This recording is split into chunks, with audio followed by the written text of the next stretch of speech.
Hello friends, welcome to my TET class. Friends, आज हम पढ़ने वाले हैं हिंदी और हिंदी में हम देखेंगे विलोम शब्द। विलोम शब्द यानी कि विपरीत अर्थ, यानी कि आप कोई शब्द लेते हैं और उस शब्द का जस्ट उल्टा अर्थ देने वाला अगर कोई आप दूसरा शब्द लेते हैं तो वो पहले शब्द का विपरीतार्थक या विलोम शब्द कहलाता है। यहाँ पे देखिए लिखा है, किसी शब्द का विलोम शब्द उस शब्द के अर्थ से उल्टा अर्थ वाला होता है। विलोम शब्द बनाने के कुछ नियम, और यहाँ पे हम विलोम शब्द बनाने के जो कुछ नियम हैं इन्हें जानेंगे।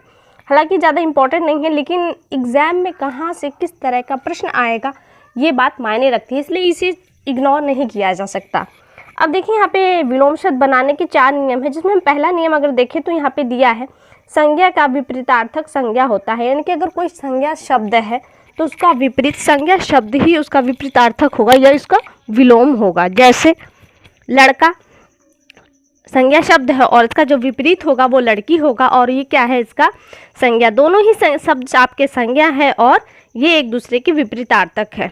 बुढ़ा जवान ये संज्ञा है और एक दूसरे के विपरीतार्थक है। वहीं दूसरा हम देखें तो विशेषण का विपरीतार्थक विशेषण होता है। यानी हम विशेषण शब्द ले तो इसका जो विशेषण शब्द का विपरीतार्थक होगा वो विशेषण ही होगा। प्रश्न बन सकता है कि विशेषण का विपरीतार्थक कौन सा होगा, संज्ञा विशेषण या क्रिया विशेषण, इस तरह से आपका आ सकता है। तो विशेषण का विपरीतार्थक विशेषण ही होगा। जैसे देखिए विशेषता है ना, मोटा, किसी चीज़ की मोटाई की विशेषता कहता है और विशेषता को ही विशेषण कहा जाता है। और विशेषण मोटा का जो विशेषण होगा अपोजिट वो होगा पतला। मीठा कड़वा, ये क्या है, विपरीतार्थक है और ये विशेषण शब्द है। वहीं आगे देखें तो देखिए यहाँ पे प्रिया हो गया, गलत है, क्रिया रहेगा। क्रिया का विपरीतार्थक प्रिया होता है, सॉरी ये क्रिया रहेगा कि क्रिया का विपरीतार्थक क्रिया होता है। जैसे आना क्या है, क्रिया है, जाना क्या है, क्रिया है। दोनों एक दूसरे के विपरीत है और ये दोनों ही क्रियाएं हैं।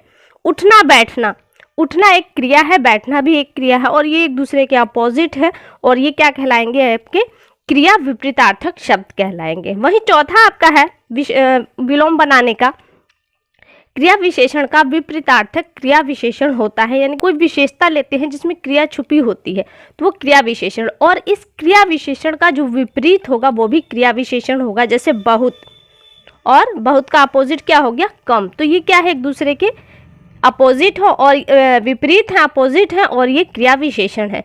जल्दी धीमा। अब यहाँ पे देखिए हमने कुछ एग्जाम्पल और ले लिए हैं, जैसे ऊपर नीचे अंदर बाहर क्या है, ये आपकी एग्जाम्पल है। और इसके अलावा भी हमने बहुत सारे यहाँ पे वर्ड लिए हैं। वैसे तो बहुत सारे विलोम आपको आते होंगे, लेकिन जो सिंपल विलोम है उसे हमने यहाँ पे छोड़ दिया है। लेकिन कुछ ऐसे विलोम शब्द हैं जो कठिन हो, आपकी एग्जाम के नज़रिए से इम्पॉर्टेंट है, तो हमने कुछ ऐसे ही यहाँ पे विलोम शब्द लिए हैं। देखिए पहला हम विलोम शब्द है यहाँ पे राजा। राजा का अपोजिट रानी होता है। ज़्यादातर लोग के दिमाग में रानी ही आता है, लेकिन राजा का अपोजिट रंक भी होता है, रंक मिस होता है गरीब या भिखारी। राजा क्या है, अमीर हो, रंक गरीब। पूर्ण यानी कि पूरा, उसका होगा अपूर्ण। कृतज्ञ कृतघ्न। तुच्छ का महान। गुण अवगुण। हित अहित। पक्षपात और निष्पक्ष या पारदर्शी।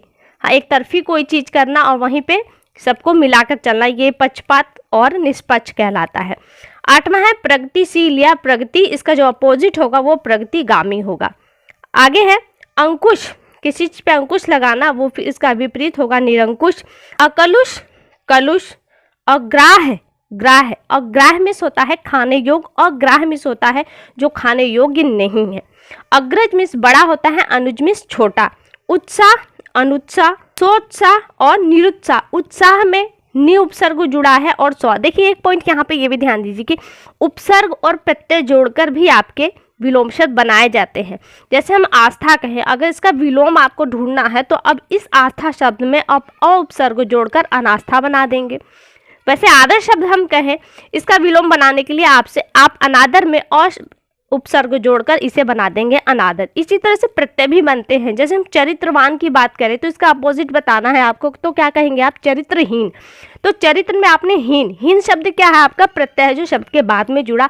इसी तरह से हम उपसर्ग और प्रत्यय लगाकर भी विलोम शब्द बनाते हैं, जैसा कि सो उत्साह और निरुत्साह में आप देख रहे हैं। आगे देखिए, आगे है आपका अग्रिम, यानी आगे, अंतिम मिस पीछे या लास्ट का। अचल चल, अनंत, अंत, अथ, इति। अतुकांत, तुकांत, अतिवृष्टि, अनावृष्टि, अनाहूत, आहूत, अनुकूल का प्रतिकूल, अनुरक्ति का विरक्ति। अनुरक्ति मिस होता है किसी चीज़ में जुड़े होना, उससे प्रेम या स्नेह होना, और विरक्ति उसके प्रति त्याग का भावना होना या फिर हमें घृणा होना।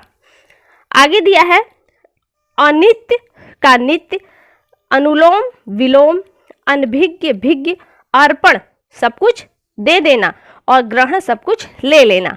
ग्रहण, अपेक्षा, उपेक्षा, अर्वाचीन, प्राचीन। देखिए ये शब्द बहुत ही इंपॉर्टेंट, अक्सर एग्जाम में आता है और मिस्टेक हो जाता है। पूछा जाता है प्राचीन, और इसका अपोजिट लोग ये सोचते हैं कि नवीन है, लेकिन नवीन नहीं होगा, जबकि क्या होगा, अर्वाचीन होगा। अर्वाचीन का तात्पर्य भी यहाँ पे नवीन ही होता है। उपकार, अपकार, अवलंब, निरालंब, अल्प, अधिक, अधम, उत्तम, अवनत, अवनत मिस गिरना, उन्नत मिस ऊपर उठना, अंतरंग, बहिरंग, अनाथ, सनाथ, अथ, इति, आदर, अनादर, दे, अदे, अदे या दे। आगे है आपका अंतरंग, बहिरंग। देखिए कुछ शब्द ऐसे भी हैं जो दोबारा आ गए हैं, तो लेकिन इसको लेकर आप टेंशन मत लीजिए, जो शब्द दोबारा आ रहे हैं तो वो आपके लिए रिवाइज ही हो रहा है। अंतर, बाह्य, अंशतः, पूर्णतः, अल्पकालीन, दीर्घकालीन, अल्पज्ञ, बहुज्ञ, अपेक्षित, अनपेक्षित, अधुनातन और पुरातन। अंगीकार यानी कि स्वीकार करना, यहाँ पे लिखा भी है स्वीकार, अंगीकार मतलब स्वीकार करना, और जब आप इसका विरोध करते हैं, उसे स्वीकार नहीं करते, तो वो उसमें अ उपसर्ग जोड़ देते हैं और वो हो जाता है आपका अस्वीकार। भू, भूमिश जमीन, नभमिश आकाश, अदोष जिसमें कोई दोष ना हो, सदोष जिसमें दोष हो, अदोष और सदोष। आगे है अल्पायु जिसकी कम आयु हो, दीर्घायु जिसकी लंबी आयु हो, अभ्यस्त जो परमानेंट अभ्यास कर रहा हो, अनभ्यस्त जो परमानेंट अभ्यास न कर रहा हो, अनुरक्त जो जुड़ा हो, विरक्त जो आपसे जुड़ा न हो, अवर, प्रवर, अमावस्या, पूर्णिमा, असली, नकली, अरुचि, सुरुचि, अज्ञ, विज्ञ। अज्ञ में जानना, विज्ञ में न जानना। आगे है अपकार और उपकार, अनागत, आगत, अनिष्ट और इष्ट। इष्ट में एक अच्छा कार्य, आपके साथ कोई अच्छी होनी होती है तो हम कहते हैं इष्ट है, और अनिष्ट कोई अच्छी होनी न होती है तो वो अनिष्ट। अस्ताचल, उदयाचल, अस्त, उदय, अनातुर, आतुर, अनैतिहासिक और ऐतिहासिक। ऐतिहासिक घटना जो इतिहास में हुई हो, अनैतिहासिक जो इतिहास में है वो ऐसी घटना न हुई है। मस्त ऐतिहासिक शब्द का वर्णन है। अपचार, उपचार, अवरोह, आरोह, उत्तीर्ण और आपका होता है इसका अनुत्तीर्ण। आप आगे है रात, दिन, अमृत, विष, अथ, इति, अंधकार, प्रकाश, अल्पायु, दीर्घायु, इच्छा, अनिच्छा, उत्कर्ष, अपकर्ष, अनुराग, विराग, आदि, अंत, आगामी और गत। उत्थान, पतन, आग्रह, दुराग्रह, एकता, अनेकता, आकर्षण, विकर्षण, उद्यमी, आलसी। उद्यमी जो हमेशा किसी कार्य को करने पर तत्पर रहता है, आलसी जो किसी काम को करने पर तत्पर नहीं रहता। उद्यमी और आलसी। अधिक, न्यून, अधिक का कम भी हो सकता है यहाँ पे, और न्यून भी। आदान प्रदान, लेना और देना। आगे देखिए, आगे है उर्वर, ऊसर। उर्वर मीन्स उपजाऊ, ऊसर मीन्स जहाँ जो भूमि उपजाऊ नहीं होती है उसे हम ऊसर भूमि कहते हैं। ऊसर जो अनुपजाऊ है।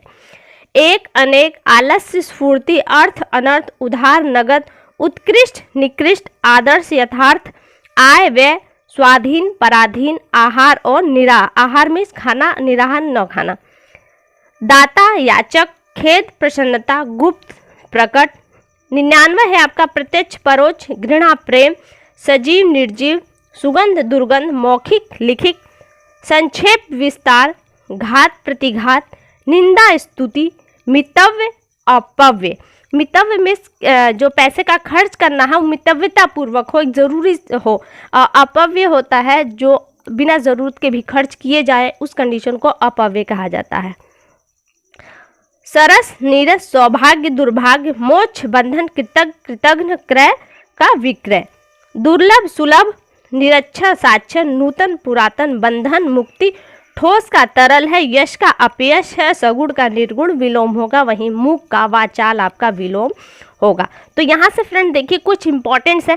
यहाँ पे जो मूक और वाचाल है ये भी इंपॉर्टेंट, क्योंकि ये भी कई बार एग्जाम में पूछ चुका है। मूक मीन्स जो न बोलता है, बहुत कम बोलता हो, वाचाल जो बहुत अधिक बोलता हो। तो यहाँ से देखिए 120 विलोम शब्द हमने जो इंपॉर्टेंट है एग्जाम के नज़रिए से वो देखे। आपको ये वीडियो कैसे लगी एक बार कमेंट करके हमें ज़रूर बताएं। अगली वीडियो में आपसे फिर मुलाकात होगी, तब तक के लिए नमस्कार।